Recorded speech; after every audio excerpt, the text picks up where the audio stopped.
Good morning everyone. আমি ready হয়ে গেছি, সবাই যে যার মতন লাগেজপত্র নিয়ে আমরা এবার ওয়াইল্ড অর্কিড হোমস্টে থেকে বেরিয়ে যাচ্ছি সামনের দিকে।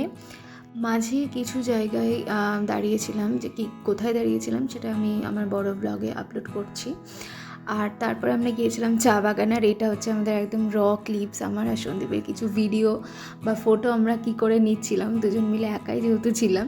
আর এত বেশি হাসি পাচ্ছিল কারণ সামনে যে সবুজ রঙের একটা ছোট্ট ঘর দেখতে পাচ্ছ, সেখানে যে কর্মচারীরা ছিলেন তারাও আমাদের দেখে হাসছিল, ডাকছিল, বলছিল গুড জব এই সমস্ত। যাই হোক, তারপরে সমস্ত আনন্দ ফুর্তি শেষ করে এই যে রাস্তাটা দেখছো, জাস্ট এটা একটা রাস্তাটার ভিডিওটা করার জন্যই তোমাদের সাথে এটা শেয়ার করছি। এটা হচ্ছে গুম্বাদারা ভিউ পয়েন্টের দিকে আমরা যাচ্ছি, কারণ ওই যে লেখা আছে দূরে দেখছো আই লাভ গুম্বাদারা। তো গুম্বাদারা আমরা যথারীতি পৌঁছে গেছি। এখানেই ছিল আমাদের হোমস্টেটা।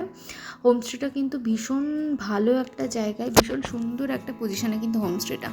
তারপরে হোমস্টেতে খাওয়া দাওয়া করে কি করলাম না করলাম সেটা বড় ভিডিওতে তো শেয়ার করছি, দেখতেই পাবে তোমরা।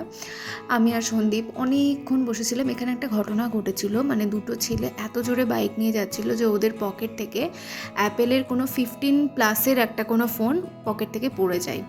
তো সেই ভিডিও আমি নিতে পারিনি, তো ওকে জোরে জোরে চিৎকার করে ডেকে তারপরে ওকে আবার দেওয়া হয়েছিল। যাই হোক, সন্দীপরা তিনজন মিলে অন্য সাইডে ছিল, আমি আমার মতন একটু ঘোরাঘুরি করছিলাম। রাত্রেবেলায় হয়েছিল একটা বারবিকিউ, যেটা আমরা দার্জিলিংয়ে সাধারণত গেলেই করে থাকি, এর আগেও একবার করেছিলাম। তো এত বেশি ঠান্ডা ছিল যে আমি চাদর আর মাফলার ছাড়া ওখানে দাঁড়াতেই পারছিলাম না। চলো আজকের মতো এতটুকুই, টাটা। গোলকিপার